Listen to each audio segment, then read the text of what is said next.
banyak sekali bukti bahwa setelah keluarga ini mengasuh anak orang lain beberapa tahun, bahkan ada juga yang baru beberapa bulan, keluarga ini mengasuh anak orang lain, kemudian istrinya betul-betul hamil.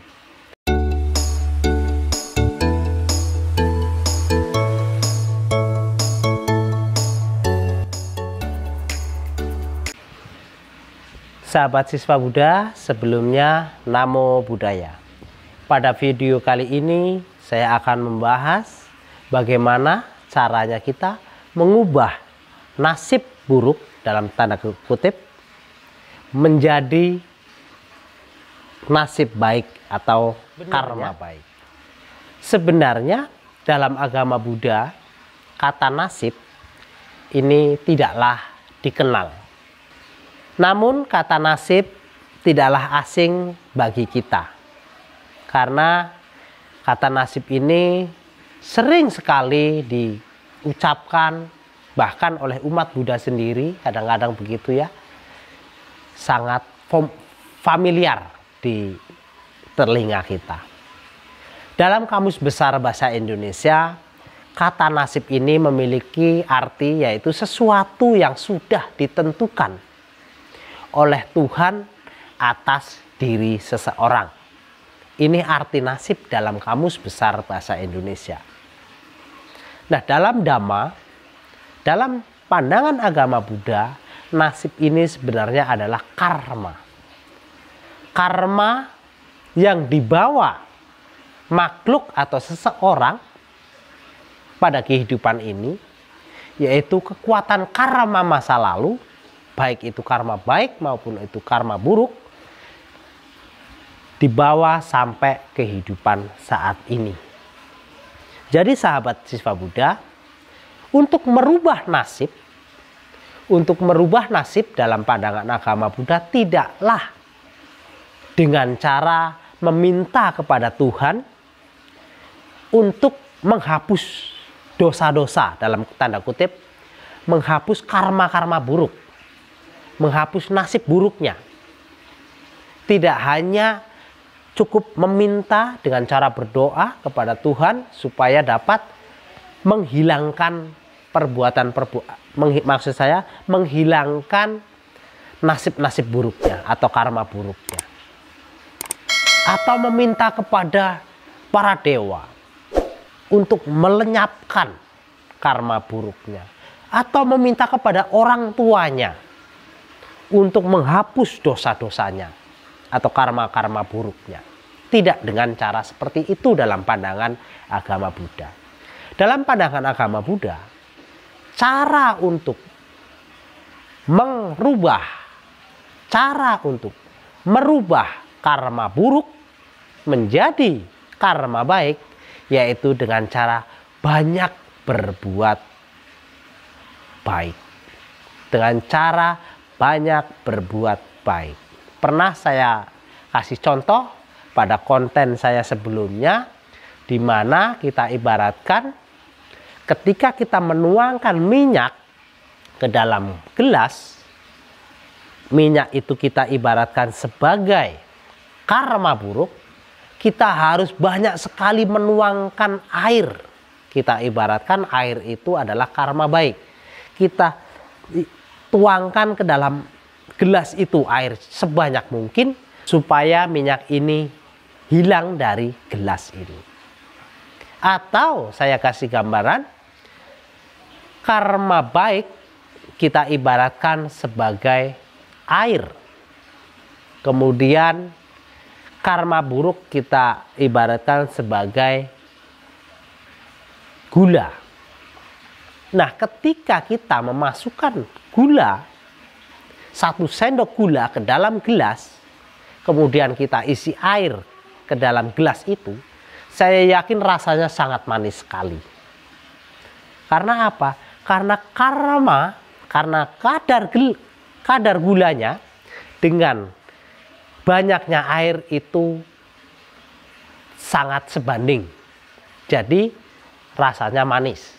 Tetapi bila gula ini kita buang atau kita tuangkan ke dalam kolam yang sangat luas, dan kita ibaratkan air kolam itu adalah karma baik, maka rasa gula ini, rasa manis gula ini tidak akan memiliki efek yang sangat luar biasa, tidak.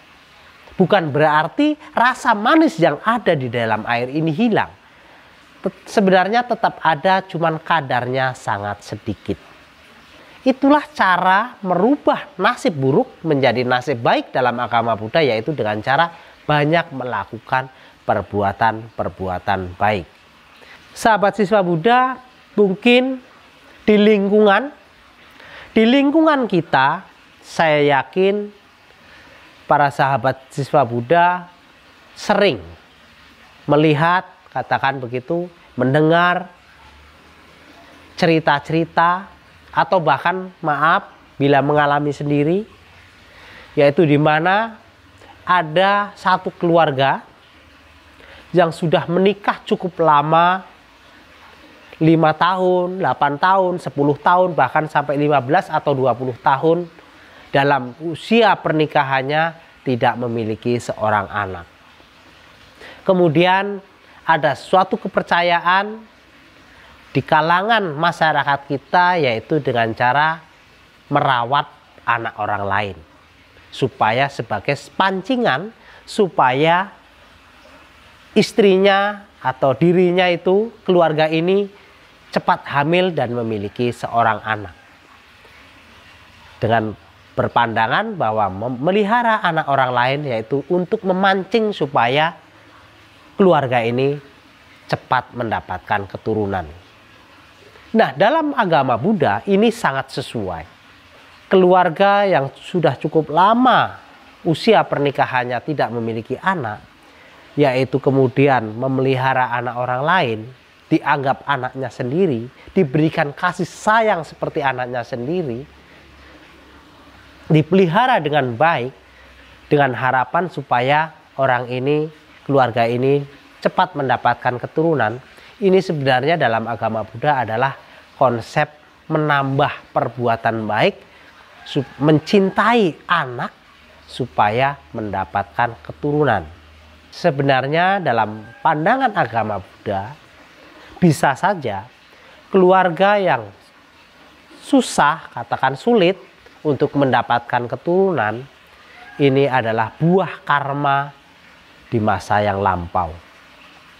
Kemungkinan bisa saja, katakan begitu, suami istri ini baik yang laki-laki maupun perempuan memiliki kekuatan karma, kecocokan karma, hingga dia menjadi satu keluarga, kemudian sulit mendapatkan anak karena kehidupan lampaunya.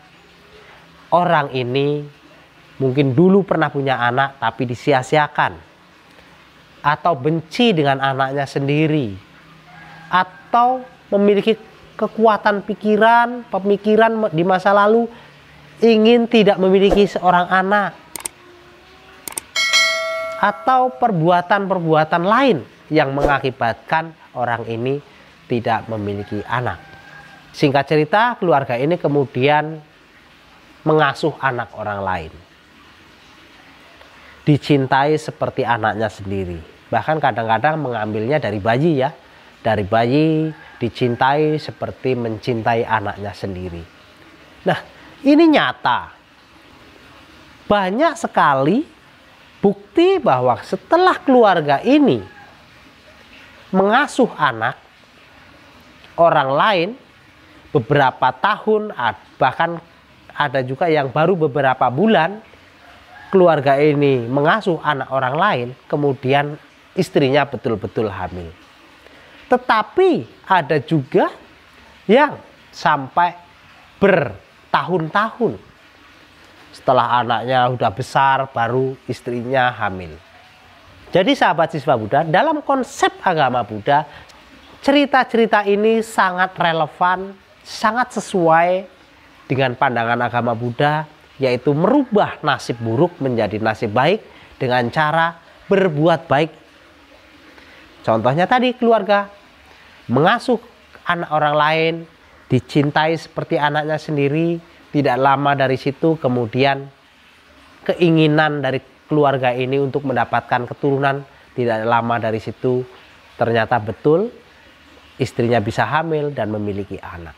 Ini adalah suatu konsep cara merubah karma buruk atau nasib buruk menjadi karma baik atau nasib baik. Jadi sahabat siswa Buddha, bisa saya garis bawahi, untuk merubah nasib buruk menjadi nasib baik, yaitu tidak dengan cara meminta kepada kekuatan luar, tetapi harus dengan cara kita sendiri melakukan perbuatan-perbuatan baik. Demikian sahabat siswa Buddha, saya akhiri. Sabe sata bawantu sukitata. Semoga semua makhluk hidup berbahagia. Sadu, sadu, sadu.